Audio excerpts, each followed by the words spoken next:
Weekend Sanzio, an automotive.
Welcome, race fans, to the Indianapolis Motor Speedway. Friday morning here in Speedway, Indiana. We're getting set for the first session for the VP Racing Fuels Grand Prix of Indianapolis. My name is Rob Howden, the voice of this USF Pro Championships, and we're about set to get things underway. It's a Friday, Saturday show for you, as you know here. We're getting ready to roll out now with qualifying, both USF Pro 2000 and USF 2000, back-to-back qualifying sessions. 2 races for USF 2000, a triple header for drivers in USF Pro 2000. Weather looks like it's going to be fantastic for the remainder of the weekend, the Friday and Saturday events. But again, qualifying set to go. On track all day yesterday on Thursday, testing and practice. Now it's time to set some grids, as we have lots of racing coming up for us throughout Friday and Saturday. Qualifying next up here from the Indianapolis Motor Speedway.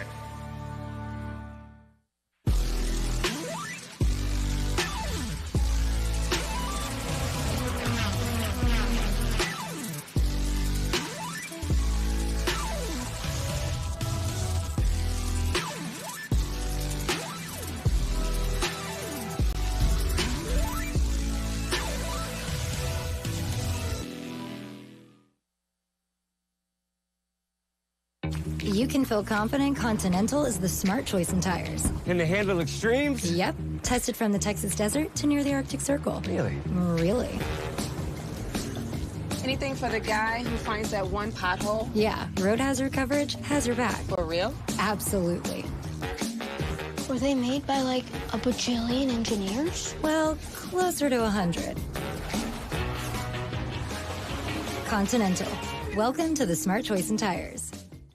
Practice, but ladies and gentlemen, as we start off the day here today, significantly cooler. We were into the 60s yesterday. Right now 43 degrees is the ambient temperature trackside. This is going to challenge the young drivers here in USF 2000 as we go back to back with a couple of sessions here, qualifying for USF 2000 right into USF Pro 2000 to set the grid for 2 races here in USF 2000, a triple header for the drivers at the very top of the USF Pro Championships presented by Continental Tire. We'll say hello to those of you who are not here trackside with us, tuning in on the USF Pro Championships YouTube channel or potentially watching on the mobile app that you can download for your Apple and Android device. My name is Rob Howden, joined here in the IMS PA booth by 2 of the voices of this Indianapolis Motor Speedway, Michael Young, who you heard from the start, and then Greg Rakestraw here as well. Guys, let's just go as get carts on track right now, getting things dialed in, but the start of the month of May, Greg. Always exciting to be here at IMS. Obviously, it's exciting for you, and you get to be here every day. For a lot of these guys, this is their first go-around at the Indianapolis Motor Speedway. What were those moments like for those drivers yesterday? Yeah, again, the rookies who haven't been here before. Some of them, of course, were here last fall for our fall combine in October, the test that we do at the end of the season for drivers who are looking to potentially move into our program or up a level, whatever it may be.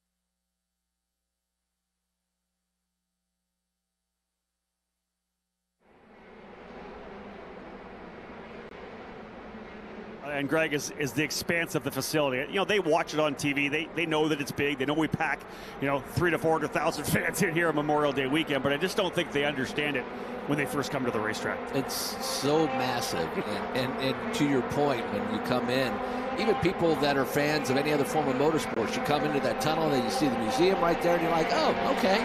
Then you start getting in the middle. It's like, oh my goodness, where's the turns? They're all the other way, the other part of the facility. I mean, that's 5/8 of a mile down there with another quarter mile in those turns. It is such a massive facility, and I would imagine, and it's still for somebody my age, and I'm getting up there, it's still somewhat overwhelming every time I come to the facility. I'm the same way. For me, it's actually the drive down Crawfordsville Road when you first see the grandstands as you get closer to 16th at Georgetown. That always kind of chokes me up a little bit when I'm getting here. Always great to, of course, be part of the action here. We talked about the Fall Combine in October. And then, of course, this big race for the young drivers here who are all trying to get to the NTT IndyCar Series. That's the goal of the USF Pro Championships, put drivers up into Indy next and eventually into IndyCar, as we've done so successfully over the last many years. We talk again about the USF Pro 2000 champions who have already made their way into IndyCar, starting back with Renus VK, who's obviously on a roll right now for Dale Coyne Racing. But you throw in guys like Kyle Kirkwood, Sting.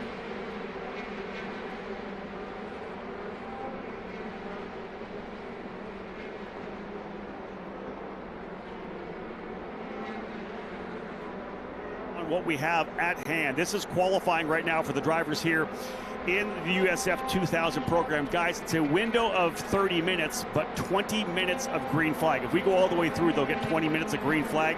So again, this is going to be super tough. Greg, let's talk about the fact that it's 43 degrees. These Continental tires are going to take some time to come up to temperature.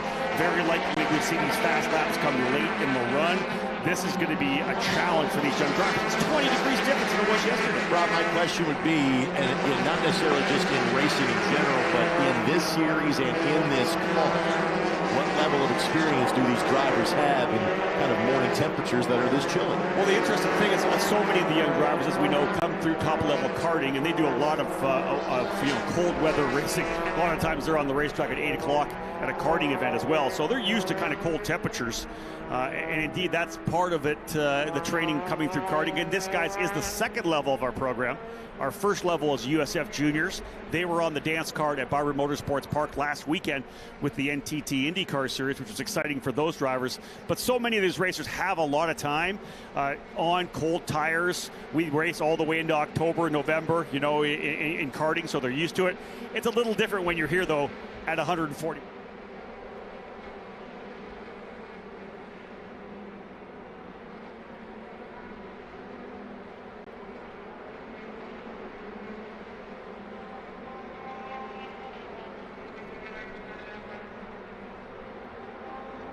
A new facility like this. For sure.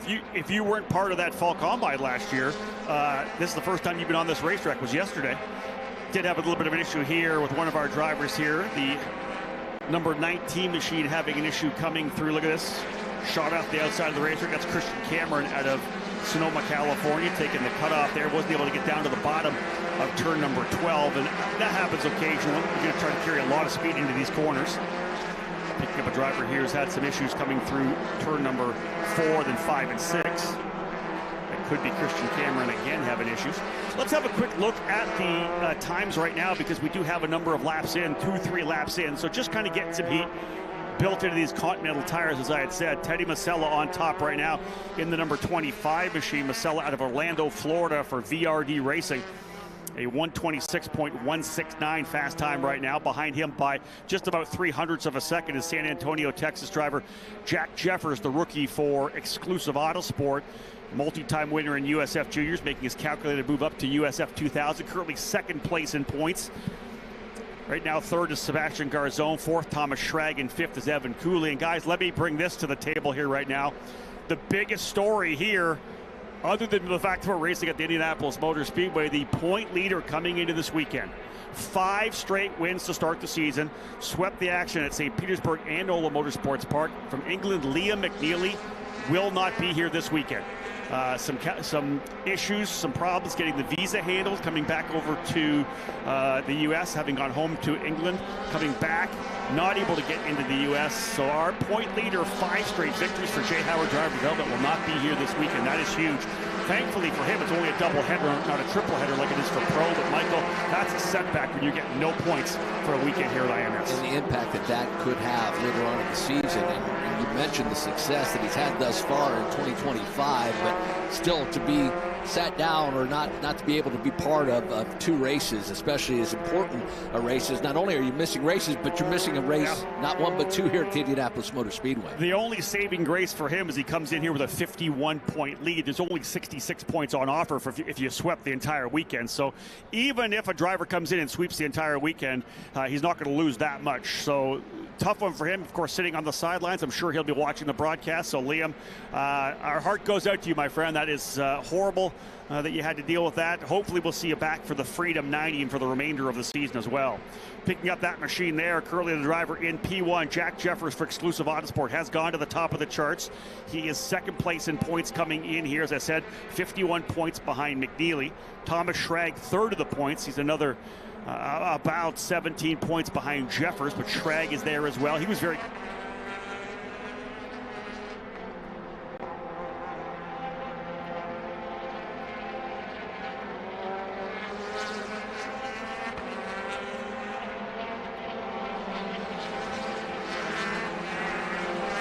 Guys, your 2nd fastest lap of the grid for race number 2. Rob, quick question for you. How much of this is drivers wanting to have clean air to set a fast lap? How much of that is kind of aero, tow, or drag? So what is the mindset of the drivers in terms of the traffic around them trying to set these fast laps? Yeah, that's a really good point, because, Greg, the key here is you need to put yourself in the right place on the racetrack, right? Because if you're in front of, if you're behind a driver who's significantly slower than you, you're going to get caught up. We know that the draft does play a role. 2 of the longest straightaways we have all year, right? Coming out of the final corner, all the way down to turn number 1 here, then all the way down to Hullman Boulevard down into turn 7. So the draft is key, but you have to play it correctly. If it's a driver who's slower than you and you're rolling into that turn 7, especially, you get a good run. But let's say that driver can't go through 7, 8, 9, and 10 as good as you potentially have lost your lap. So it's a really strategic move to be around the right people.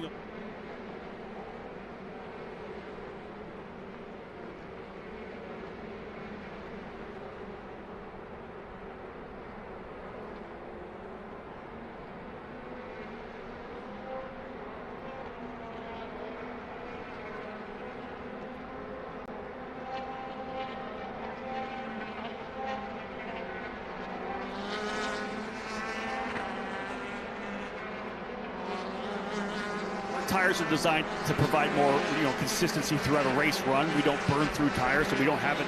The compound's not set up to have a peak. So what that means is that as the car gets lighter and lighter through a qualifying session, we're probably going to be fastest near the very end. A number of drivers will come in the middle of a 20-minute session, potentially change tires, and to go out and go even quicker, maybe a little change to the setup itself. But indeed, look for the fastest laps to come in at the very end of the run. We do have a driver slowing coming out of turn number 10 over to 11. I don't know whether or not that's going to bring out a yellow right now. That driver's still rolling. Kind of picking out which driver that may be. Hard to see who that is coming through that turn 11. That may be one of the drivers from Exclusive Autosport, not quite sure. But a driver has slowed coming out of turn number 10 through 11. He'll come to the bottom of the racetrack there. Let's pick up the number 8 machine of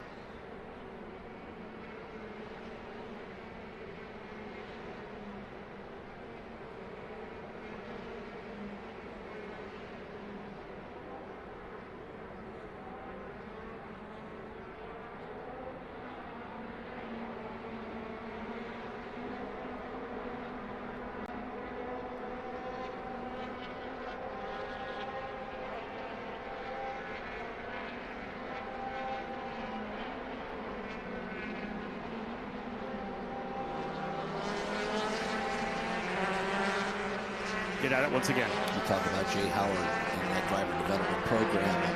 It's interesting that the teams that we are familiar with in the NTT IndyCar Series, so too in the USF2000, USF Pro 2000, a lot of mature, well-developed teams that are providing rides for these drivers week in and week out. Yeah, there's no doubt about that. We have some fantastic teams that are kind of the foundation of our program. This driver here, Ayrton Hauk, will join us later on this afternoon as my driver analyst for the USF Pro 2000 race. His team actually brand new. Last year was with DC Autosport. This year, his father, Kevin Hauk, has started their own team, Benchmark Autosport. So Ayrton running with his dad's team, and they said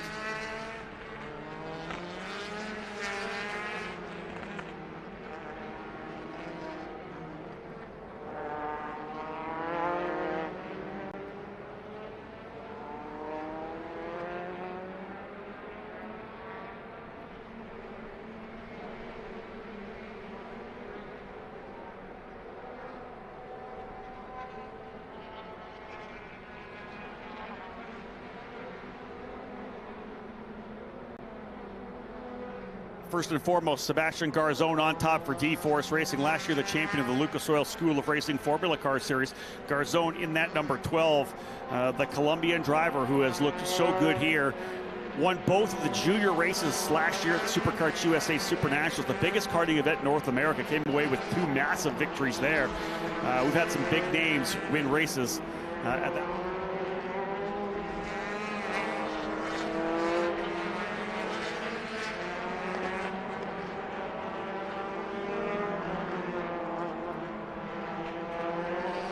Sykes, guys, coming in here again.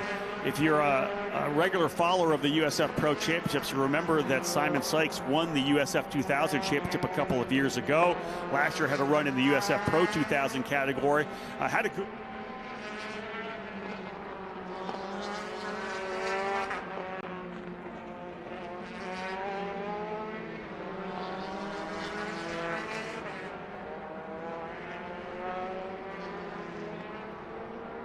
off, and he's brand new. And so the concept is, hey, listen, we have another car. Let's put Simon in the car so that Vian's got some data. And I talked about some of the one-car teams. Sarah Fisher Hartman Racing Development over the last number of years has been a one-car team with Elliot Cox, driver out of Indiana here, Indianapolis. So to turn around and bring Simon in, all of a sudden they're going to sit down in the data room, and Vian's going to go, okay, I see we're going on here. That's why you see a guy like Sykes now up into second. Yeah, pretty impressive provisional outside of row 1 right now for Simon Sykes. And for the growth of Sarah Fisher Hartman Racing to start as they did. You talked with Elliot Cox and how that program, very small initially, and to see them being able to grow that program is exciting. Well, listen, we know the O'Gara family, right? Obviously Sarah Fisher and they're out of control racers. Yeah, no kidding. And Andy O'Gara, they do USAC like crazy, but they're over here as well.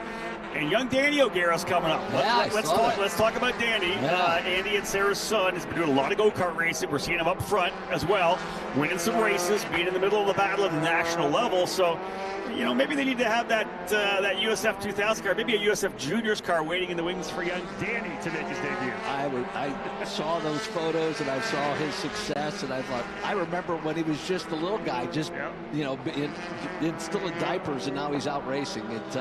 It's amazing how these families and see the kids growing. Even Scott Dixon's son Kit just got into a kart, so it's good to see the next generation coming through. Same thing with Jay Howard's son as well, Hudson Howard too, and a lot of the parents will tell me, I'll let him race as long as he's liking it. If he starts not liking it, we're done, because I don't want to be a racing dad. It's so funny that these guys, of course, have worked their way up through the ranks and had their dad in the sidelines or working on their go-karts, now have to do it themselves. And again, Hudson Howard, Kit Dixon, like you said, Danny O'Gara, so many of these drivers, even Peter Dempsey from Turn 3 Motorsports, Peter and Mandy, their son now going to jump into a car here pretty soon. So, yeah, they look very pensive when I talk about it. Let's put it that way. Rob, there are family names that we talk about, and there are simply unique names that we talk about. Stingray Rob had a lot of our attention on his way up the ladder series, and obviously now a regular on the IndyCar circuit. So we've been giving a name that may sound like a code, G3. Yes. Explain the story. So G3 Argyros is a young driver out of California. He's the third generation George in the Argyros family, so George the third. Fantastic family. G3 is a driver who came through karting, jumped into USF Juniors last year. He actually raced here in USF 2000 as well. Immediately jumped up, did a bunch of USF 2000 races last season, and was very impressive as well. Actually had more top 10s in USF 2000 than he did in USF Juniors. ended up winning, guys, last year at Portland as well in USF 2000. So high hopes for him. He's made the move over to Pabst Racing, a former champion in the series, multi-time champion in USF 2000. So again, G3 Ardros, Newport Beach, California, he calls home, and he'll be a driver we expect to see in the top 5, top 10. Ardros provisionally on the outside of row number 3. We have a new quick provisional pole sitter with just about 3 minutes remaining. Yeah, Teddy Masella for VRD Racing on top. Simon Sykes in second. Thomas Schrag third. Sebastian Garzone fourth. Jack Jeffers rounds out the fast 5. We're looking at about 7/10 because a big lap there at Teddy Masella. Guys, not only did he go to P1, he's P1 by 0.6 of a second. That's really surprised me. Yesterday, we had, I think, 6 drivers within a 10th. So that's a big lap. But that also tells us the fact that we're probably starting to get the temperatures up in the tires a little bit. We've got that sun because it's blue skies here, folks. It's a beautiful day here right now. We had a lot of heavy clouds come in yesterday. Missed the speedway, thank you very much. We had a dry day through all of our testing and practice sessions. But as that sun starts to bake down on the racetrack a little bit, you're going to get more and more grip. And it doesn't take much more percentage grip for these guys to find speed, especially as cold as it is. And with just 2 minutes remaining, and starting to see the names bounce up and down the provisional grid. It's still Masella, P1, and then Sykes, P2, Schrag now jumping to P3. Let me throw this out there. We talked about Simon Sykes and what he's bringing to that Sarah Fisher-Hartman Racing Development team and bringing more data and being able to sit down with VM Bossoff. VM was at the tail of the field down in 19th and 20th yesterday in practice. He just rolled out a P9 lap. That is why they did this. They want to make sure VM's got some more data to look at and can really learn what he wants out of this car. There's Masella right there, your current fast driver. Teddy Masella for VRD Racing in that number 25 machine, the TRC competition Don't Sleep energy drink machine. Masella, last year's champion in the JSF4 series. And with lap times at a minute 24, we're just at that mark right now. So if you're coming around the timing and scoring loop out there in turn number between 10 and 11, now's the time to get the lap done, because this qualification session just about over with Teddy Masella, still provisionally P1. Yeah, well, let's say this too. He's about just over 2/10 off of the track record right now, currently held in qualifying by Braden Eves, a 124.539. And again, can you imagine right now if we were maybe 10 degrees warmer, we would probably be laying down a track record here. This is very tough here. He goes to a 124.6. A 6.9 to a 6.7 to a 5.3. He's just over a 10th off. Well, he still has 1 lap to try to get it done. So well, Jack Jeffers just went to second as well. A lot of stuff happening. As I said before, these cars are getting lighter and lighter. They're burning through their fuel load. They're not allowed to refuel on pit lane, guys. So the car's going to get lighter and lighter through the entire 20-minute run. 20 seconds to go. All these drivers coming down the straightaway are, of course, going to head to the timing line, which is just coming out of turn number 10 through to turn number 11.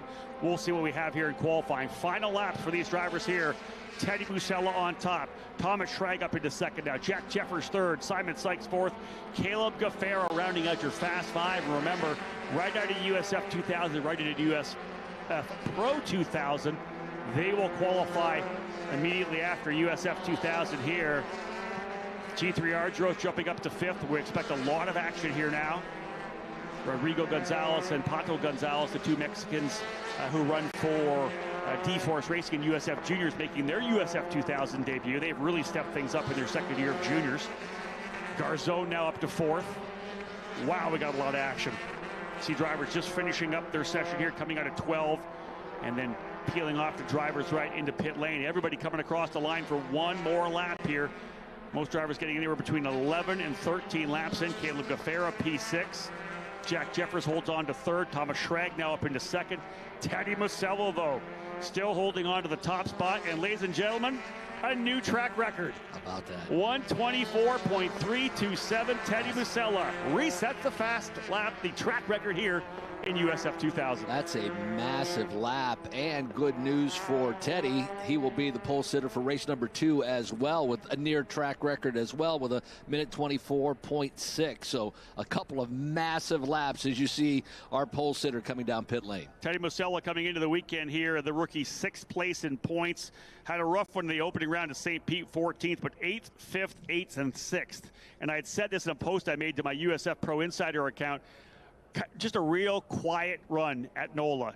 It was never the battle up front, but super consistent. Showed the pace, had good speed, and we're watching a young rookie driver get used to this USF2000 car. And let's be real, if you want to be in a car that's fast here in Indianapolis, VRD is going to have that car. We look back at what they've done over the last number of years. They've won, I believe they've won the first race of the doubleheader in USF 2000 in the last 3 years. They won with Alex Quinn. He's dancing in the car. Yes, he is. That's great. Teddy Masella, pole for both races in the number 25. But I had said before, Alex Quinn won here. Sam Corey, Max Taylor, of course, last year as well. Max is going to join us in the booth for this race, actually, last year's winner. And there you have your unofficial results. Teddy Musella on top for VRD Racing, the rookie, over his teammate Thomas Schrag. So it's a VRD Racing front row lockout for race number 1. Jack Jeffers for Exclusive Autosport on row 2 alongside Sebastian Garzone from D-Force Racing. Sarah Fisher-Hartman Racing Development, Simon Sykes, a one-off event for him here in the number 68. He'll go P5 and we'll start alongside Pabst Racing's Caleb Gaffera. Those are your top 6 to get things rolling here. Behind them, Evan Cooley ends up in 7th, G3 Argyros in 8th. Rodrigo Gonzalez in his debut here in USF 2000 goes 9th, Joshua Leonel in 10th. That is your top 10. But I'll tell you, VRD Racing, they've got a great setup for this track. And it's interesting, guys. We'll go to some different racetracks, and you know a team is going to be fast there. These guys have won here the last couple of years. It's the same thing in IndyCar. You know when you go to certain tracks, there's teams that are going to have a great setup. VRD has the handle on this track here right now. Yeah, that's an impressive, not only first pole, but a second pole this weekend for Teddy Masella. So that's a strong start to the weekend. Looking forward to seeing how these races will play out as we go through race number 1 later on today. Those of you watching on the USF Pro Championships YouTube channel, don't go anywhere. This stream will continue. We'll go to a quick break. When we get back, USF Pro 2000 will be on track.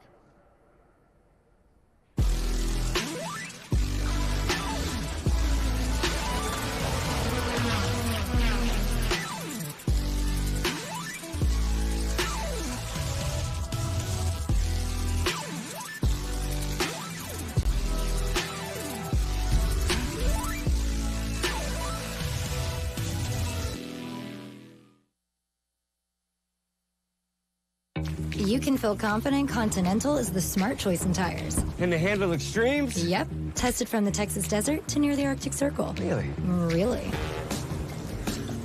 Anything for the guy who finds that one pothole? Yeah. Road hazard coverage has your back. For real? Absolutely.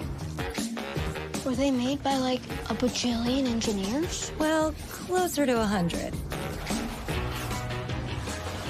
Continental. Welcome to the smart choice in tires.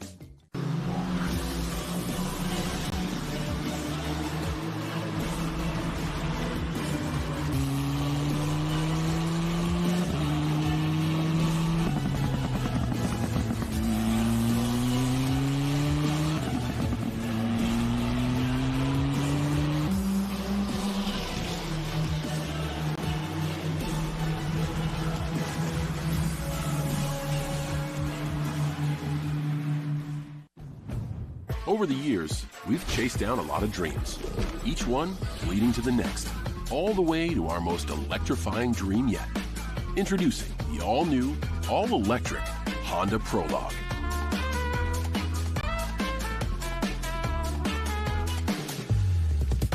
Made to inspire the newest generation of dreamers so they can make their dreams a reality. The all-new, all-electric Prologue from Honda. The USF Pro Championships is really the development level for drivers coming out of karting to move their way to the NTT IndyCar Series. The whole concept is we teach them everything they need to know all the way up the ranks. The USF Pro Championships, it's North American Open Wheel Racing's version of college sports. Got 3 tiers to it, which is pretty important. This whole thing is geared to go upwards and really define who the next stars happen to be. There's so many drivers that come into the sport and maybe don't have the financial resources to make it all the way to the big time, right? All the way to IndyCar. The scholarship program provides a monetary award that goes to a driver winning the championship that allows them to move up to the next level. So if you win a championship, you win the money you need to go racing in the next level. A number of drivers in IndyCar today have used the ladder system to gain experience and to gain funding via the scholarships to pay for the next level. The The USF Pro Championship helped me get to this spot in my career because of the many opportunities that it creates.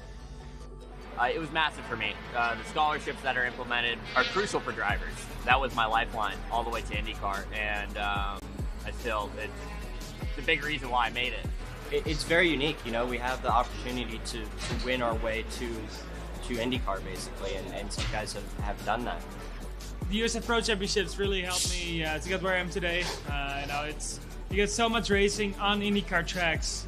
You get ovals too, which for a European guy, that's something that's very useful. This series is a smooth way of adding new developments into my career and new aspects of it. It's a smooth way of learning how to grow as a driver. It has a great reputation. The competition level is amazing. It just gives drivers a great opportunity to advance. The field here is really, really intense. I mean, people are down to the hundreds of thousands of seconds. It's a great development series, and I think it's somewhere that you should be if you want to be going to IndyCar.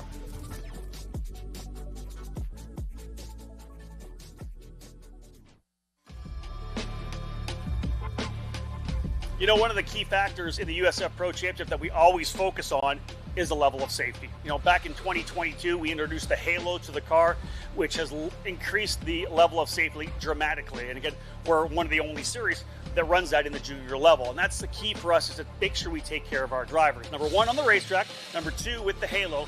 But number three, of course, with the AMR IndyCar safety team as well. Just like IndyCar has a dedicated crew of people that when there's an incident, they're the ones that arrive on scene the first time. They're with us as well. They know our race cars, they know our drivers. So when they get there, in the event there is an incident, we make sure they're completely taken care of. So for the safety in our series, we follow IndyCar pretty much on all the safety standards as far as drivers' helmets, harness devices, suit requirements. We follow the IndyCar, and the reason for that, because we want to be the best out there. We want to be the safest. We want a mom and a dad to know their son, their daughter is in the car, and they're absolutely the safest they can be. They always think of safety first, and now every car has halos, so you know if there's any flying debris or if you flip, you know 100% that you're gonna be safe. I had a big crash, Freedom 100, 2019 back in Indy Next, and before my car even stopped rolling, I already had an AMR safety guy in the car saying, "Hey, are you okay?" Well, having started out as a racing dad, I know full well the concerns of a parent to make sure that we protect their kid, and we are very safety conscious in the USF Pro Championships.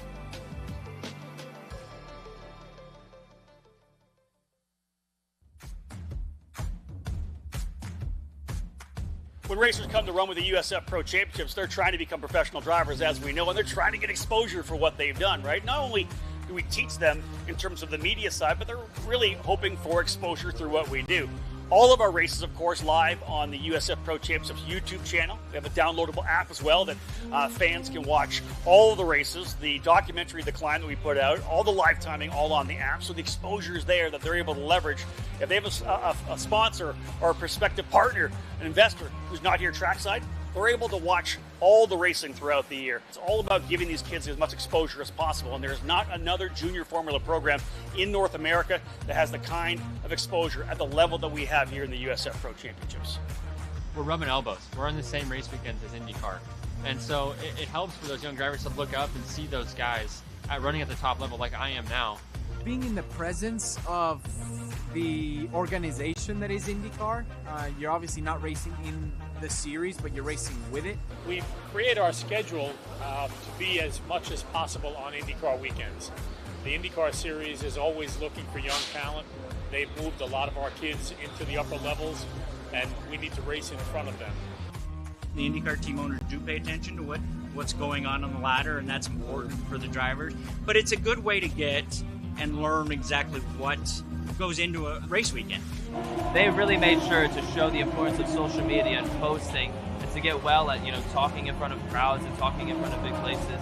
It's extremely international now, which hasn't always been the case. You're racing against guys that will be future IndyCar race winners, race champions, and so it's a very unique opportunity.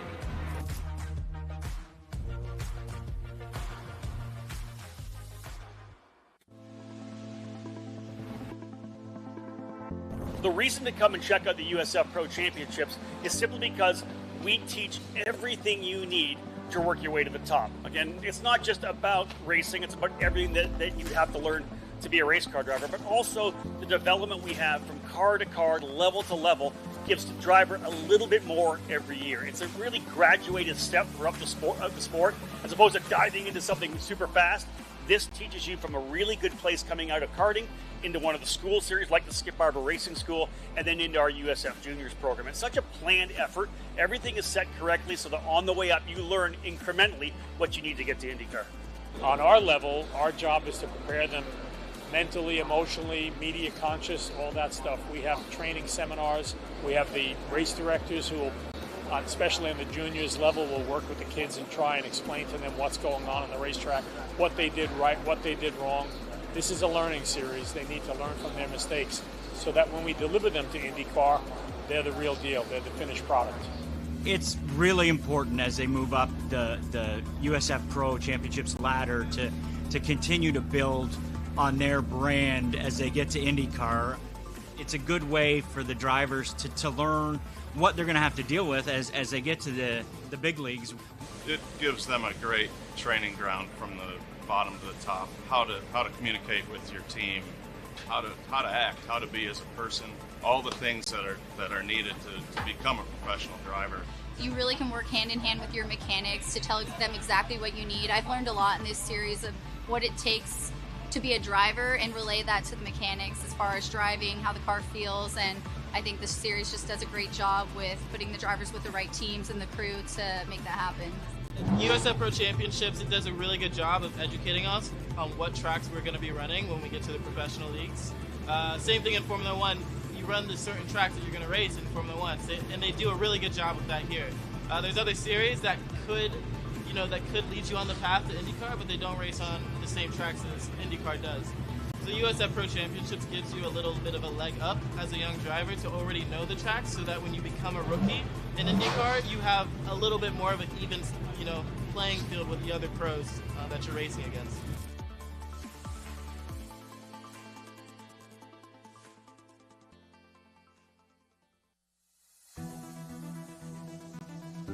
With 3 levels in the USF Pro Championships, we have USF Juniors, USF 2000, USF Pro 2000. One of the key components of the technical side of our sport is the fact that all 3 levels have the same basic chassis in itself. The USF Juniors, USF 2000, very similar race cars with the same engine as well. Larger engine, more horsepower for the drivers in USF Pro 2000. But what we always say is that we want our drivers to get a little bit more of everything as they work their way up the ranks. We hooked up with Italian race car designer Tatis Race Cars. They are the biggest in the world in junior formula cars, and they've built us an incredible car to our specs. We started with what is a typical Formula 4 chassis, but we strengthened it with a double bulkhead to protect drivers' feet, side intrusion panels. The core of the series is the Tatis race car. The tub is the same on all 3 levels, and a lot of the pieces transfer over from one level to another. So you increase the horsepower on every level, lap times get quicker on every level, but it's all basically the same cockpit and the same controls, same data system, and the drivers can learn as they gradually increase horsepower and go faster. So the juniors and the US 2000 are basically the same car, same engine, same gearbox. Where it comes into is the engine is detuned. It has a different restrictor on, which is different horsepower. It has different wheels, different dampers, different uprights, different brakes. From there to the pro level, it's different body work, it's different wings on the car, it's a totally different engine. The first 2 levels, they integrate with each other very good. Going to the next one, the same. Still the same, tub, suspension, uprights are the same on a pro car, and brakes as a 2000. It just gets into being a little bit more. It's got a bigger gearbox on it, bigger wheels, bigger tires, more horsepower. So every step we have specifically designed to make sure you're ready to go that next year when you move up a level.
continue with qualifying for the drivers here in the USF Pro Championships presented by Continental Tires.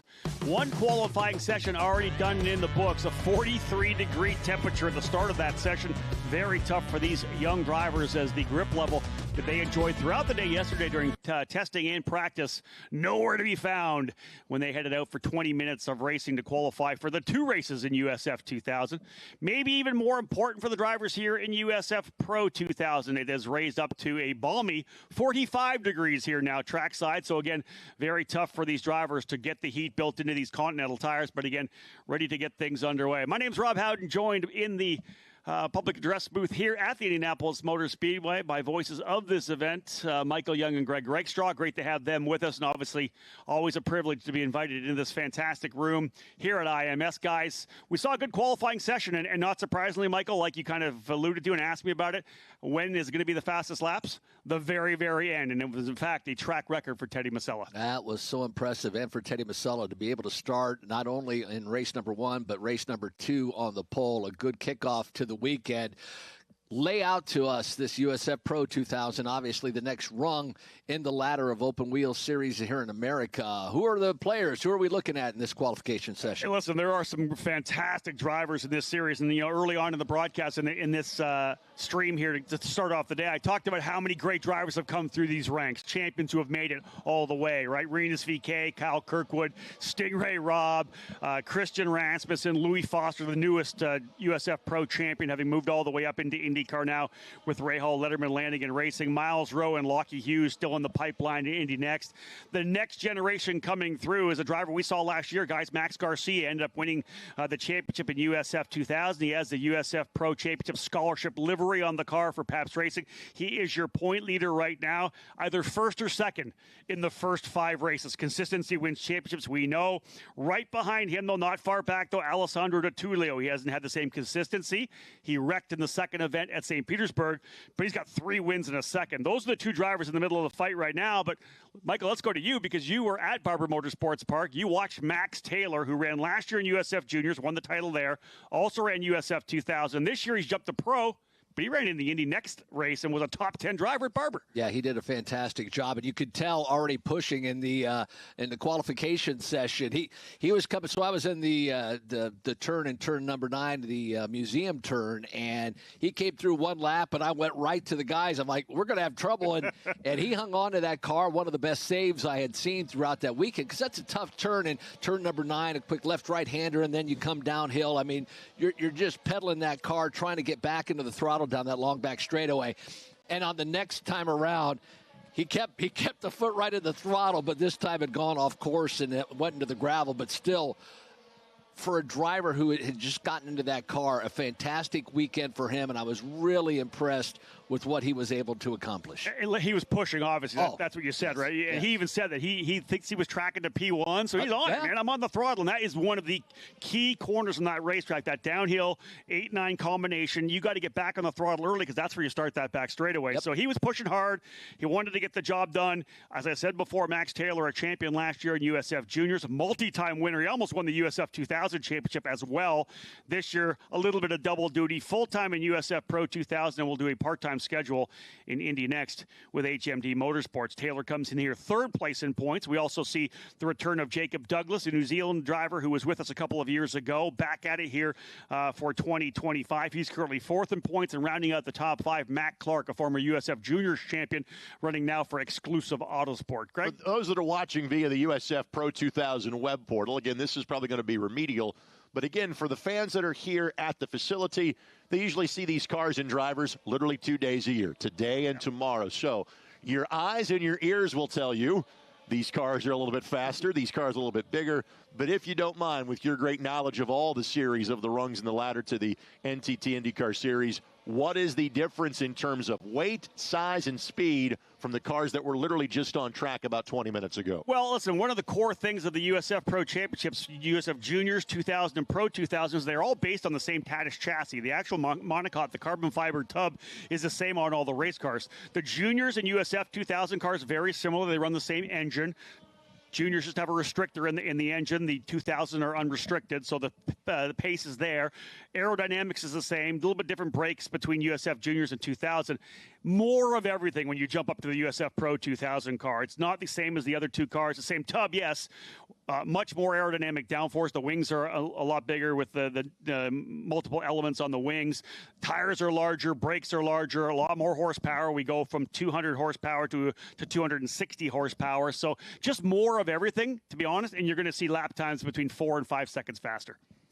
Adjustment-wise for these drivers, not as big of a step, I would imagine, going from US Pro 2000 to the Indy Next cars, a lot heavier than, obviously, to the NTT IndyCar Series cars. But that's what these developmental series are all about. It's that progression from a lighter car, a quicker car, a car that you can really just handle it and muscle your way through turns, to a heavier car where now we've got to worry about carrying speed, carrying weight, and really tire conservation not as much, but just hitting your points and carrying that extra weight through a corner. Well, one of the things we did in the offseason, and we tested it last year late in the season, was we wanted to try to get the Pro car closer to the Indy Next car. And so what they actually did was they changed the soft limiter on the rev limiter. We raised it a little bit higher, and taking that into a different area of the torque zone has made it a lot perkier, peppier on the bottom end. So when you're trying to, let's just put it this way, perfect example, coming through turn number 3 here, which is the right-hander out of the 1-2-3 combination. Last year, you could just stab on the gas and it would settle down on the left rear and you powered it around through turn number 4. Well, now if you do that, the rear end's going to start to waggle a little bit. There's just that little bit more torque on the bottom, and we got more on the top as well. So the beauty of it is it's tougher to drive. And we talked to a couple of drivers who have done both. I talked to Lockie Hughes, and he said that this car needed that little bit more, because when you jumped up into the next car, there was just a lot more there. So the little adjustment we've done with the soft limiter to raise that up a little bit has really brought this car alive, I think, which makes it a lot better for the drivers moving up into Indy Next. You talk a lot about race 1, race 2, and getting these opening laps and kind of getting your feet underneath you and just getting that backside tucked into that car, already seeing some quick laps. We talked about Max Taylor, Max Garcia, but Elkin currently P1 not only for race number 1, provisionally race number 2 as well. A couple of quick laps at the minute 20.9. Yeah, Ariel Elkin early on, driver for TJ Speed Motorsports, was a race winner, multiple race winner last year in USF Juniors with the Inter MS team. Driver out of Israel in the number 27.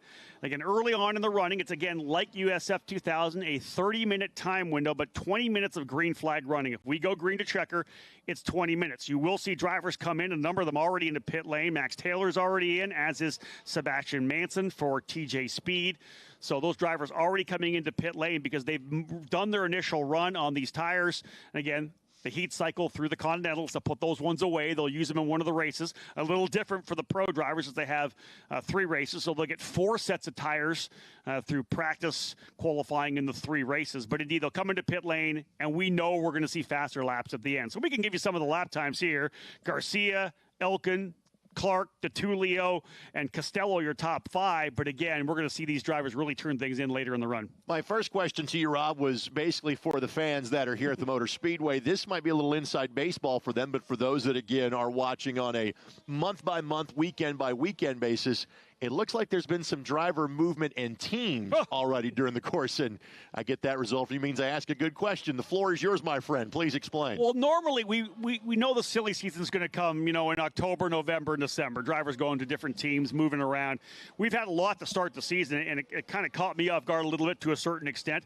We've had some drivers moving up. First and foremost, Brady Golan, the Texan driver who ran USF 2000 last year and this year, is elected to move up to the USF Pro 2000. He also moves over to Turn 3 Motorsports, which won the championship last year with Lockie Hughes. They've also got another new driver, Nicholas Monteiro, moving from D-Force Racing over to Turn 3 Motorsports. So D-Force losing a couple of drivers, but then they gain one, as Owen Tangevelu, the Vietnamese driver who was with VRD Racing, he moves over to D-Force Racing. Well, now VRD has a gap. Well, Frankie Mossman, who was with Jay Howard, he moves over to VRD. So the silly season starting here in May and late April, surprising to me, but a number of drivers with different teams, as you had said. A very interesting start to the season for sure. Why do you think that is? One of the things I always say, is drivers are different, teams are different. Every team has its own culture. Culture's top down. The owners, just the way they kind of run their operation. And sometimes a driver needs to find the right team or the right engineer to gel with, right? Drivers change, they move. Sometimes for a driver, they just need a different atmosphere. They've been with a team for a number of years, and they'll want to go to a different team. And some people think that's a bad thing. I think for some drivers, it's a good thing. Take them out of a place that they're very comfortable, move them to somewhere new. They have to get that flexibility. They have to make that change. They have to evolve to work with different people. And sometimes drivers can get into a rut, if you will, or at least get into a place where maybe they're too comfortable. Move them somewhere else, and it'll change their mindset. You've seen that in all kinds of sports, guys. I know you guys follow a lot of sports, Greg. You see the same thing. Sometimes a driver or a player have to go to a different team just to change things up. Big picture for this day today. Obviously, the USF 2000, USF Pro 2000 had practice sessions all day yesterday. Rubber, Continental, all day long yesterday and all day thus far today. We'll see a change in that a little bit later on this morning. So first and foremost, track started to rubber up yesterday. They come into today with Continental rubber, but it's extremely cold, not nearly what it was yesterday. So 2 cold sessions in qualifying, and then they're going to come out and race later on today after Firestone tire rubber has been put down, and it's going to be a little bit warmer, hopefully in the 70s. Not quite as warm as it was yesterday, but a lot of obstacles, not necessarily obstacles, but things tossed at these drivers that it's a lot to handle in one race week. And it's interesting because that's one of the things the drivers have to get used to, right? It happens every race we go to. And if you're brand new to it in USF 2000 or Pro 2000, you haven't come up through the ranks with the program before, the first time you feel that's when you're at the Grand Prix of St. Petersburg. And it's real, as we know, really pronounced at a street circuit when normally, as we know, USF 2000 or Pro, we're the dew sweepers, right? We're on the track for the first time. We're cleaning off the track. We're getting rid of all that dust. And by the time they come back onto the racetrack and IndyCar's been out there, it's radically different. And the weirdest thing, especially when IndyCar gets out, our racing lines are a lot different. IndyCar shallows a corner, enters a lot tighter. A lot of times our drivers are crossing over the grip. So that's a wrinkle that I really like. The drivers have to evolve in that, and sometimes they do it well, sometimes they struggle with it. And again, when you have 4 different series running an event during the course of 1 day over 2 days, a lot of congestion, a lot of traffic. It's great for the race fans, but frankly, also means there's some downtime. So these young drivers are turning laps before 9 a.m., They don't see the race course again until their race, which comes up at 3:20. So what is that gap like for these drivers? What are they doing with their teams to get ready for that race, knowing it's still 6 hours away? I will say this. It's probably a cross of a couple things. Number one, they're going to pour over a lot of data, right? They're going to go over all their video. They're going to talk about the way the car feels. They're going to kind of take some time with the engineering staff to decide what kind of a race car they want. The rest of the time is trying to be on the mental side of the game, right? Be loose, relax a little bit, have some fun, grab some lunch, whatever it may be. And then there's going to be that time where, hey, you know what? Now I go into race mode again. When they start working on the reaction times. You've seen the video of guys doing the tennis ball drops, or a lot of guys like to skip. There's a lot of things they do to get themselves back mentally and get the body rolling to be ready to go. Because one of the things about Indianapolis, just the way it's set up here, they need to get in the cars a lot earlier here than they will at any other racetrack, because they have to get to the grid early, because we drive them all the way around the racetrack here back to pit lane. It's not an easy track where we can just roll it onto pit lane. So they have to get ready a little bit early. And again, as I said, prep themselves, be ready to go. Midway through those number of hours, they'll be hanging out, maybe talking to their team members as well. I remember being that age. I didn't like getting up this early, especially when it's chilly. So the fact that they're even out there, I'm extremely amazed and very happy that these kids can get out here and do that. Well, some of them not kids. One of the reasons why a lot of times we give them a little bit of leeway when they make mistakes in the opening session, when they're rolling out here at 7:55 or 8 o'clock in the morning. You know, all of us were pretty groggy at that time when we were younger. So sure. I don't know if they're into the coffee game or probably Red Bull or something like that to get themselves fired up. But indeed, they're up early to be at the racetrack here. This is Max Garcia, folks. He is the current point leader and is also the driver out front with a 120.960. Garcia for Pabst Racing leading the way. I love seeing this all the time. How about this, folks? In the top five, top five 5 different racing teams. This is something I want to talk about a lot in our series. In other programs overseas, there are teams that are the dominant factor. You need to be with X team if you want to win a championship. It's different here in the USF Pro Championship with our spec series. Pabst Racing P1 right now, TJ Speed second with Ariel Elkin, VRD with Max Taylor in third, Matt Clark with Exclusive Autosport in fourth, and Alessandro DeTullio with Turn 3 Motorsports in fifth. 5 different teams in the top 5, and that's what we love to see.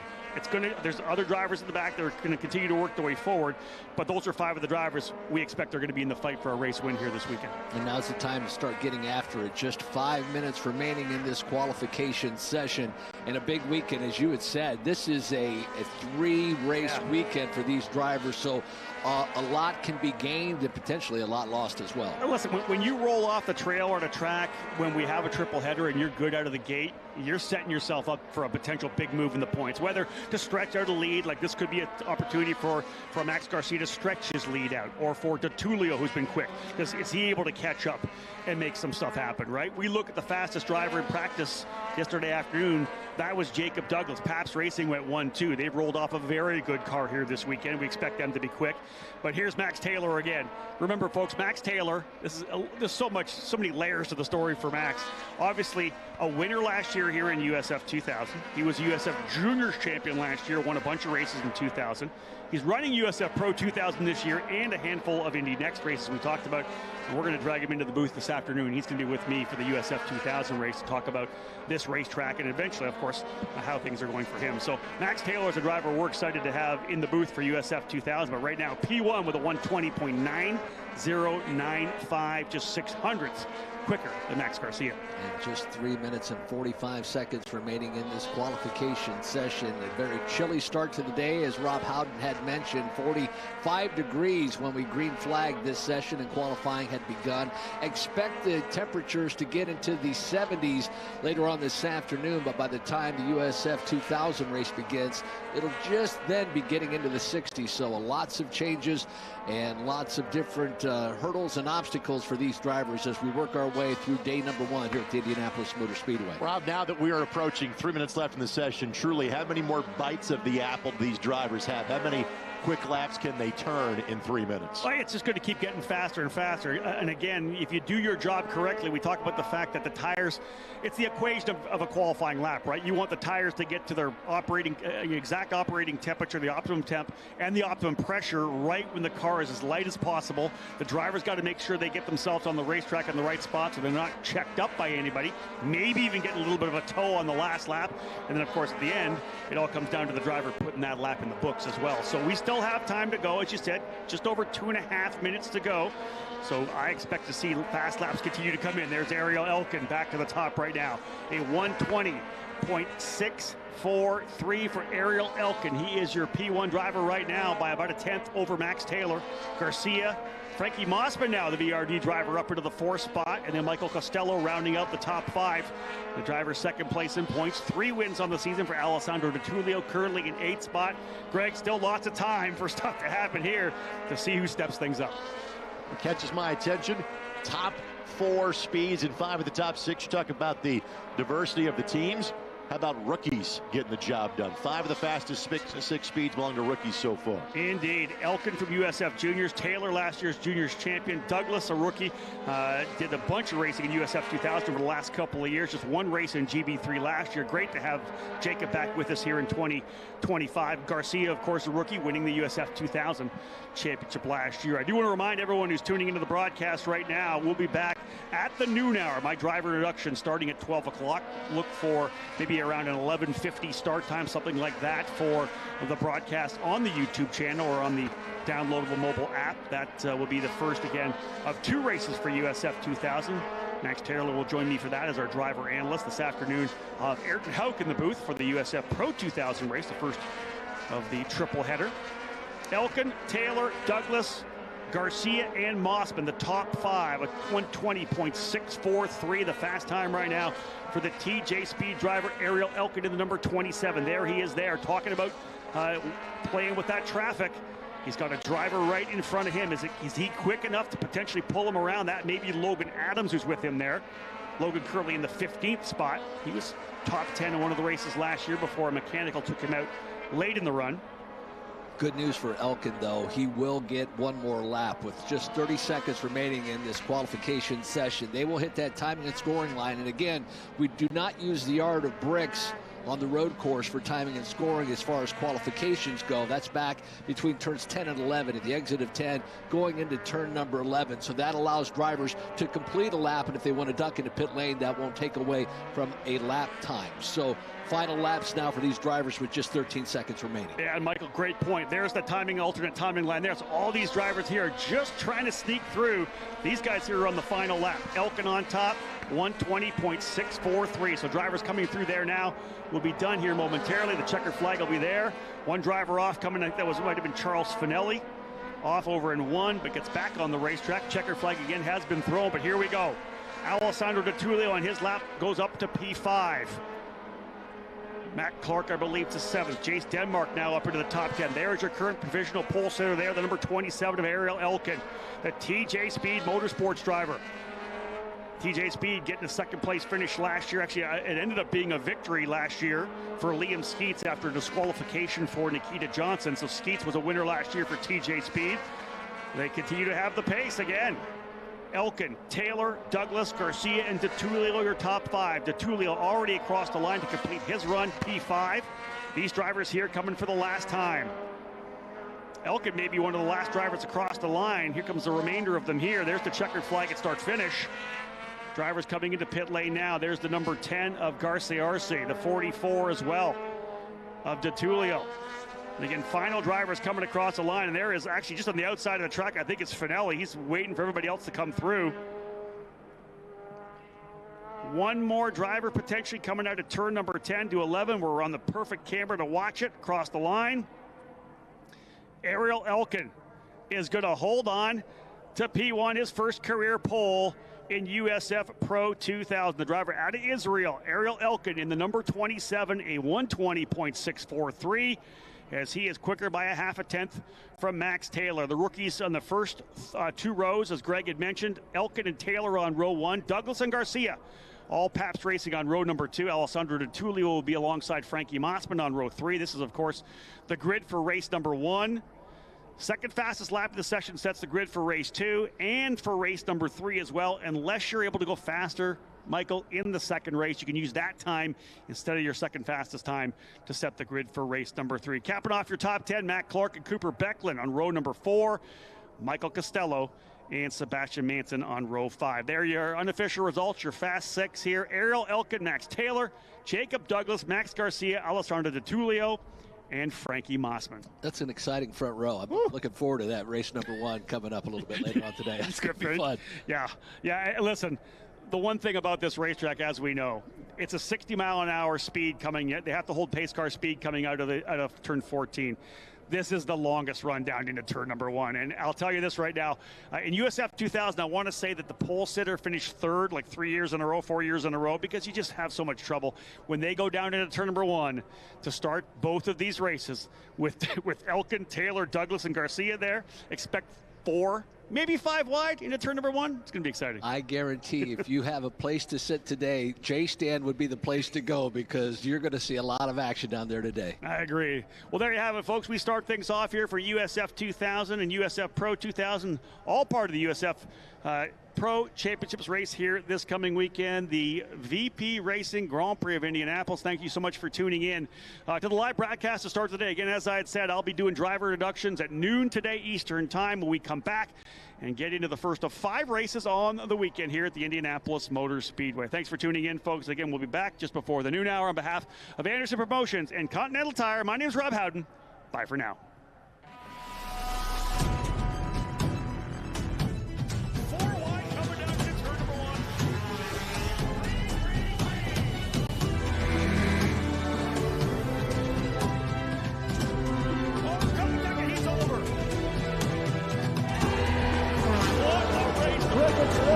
Celebrate!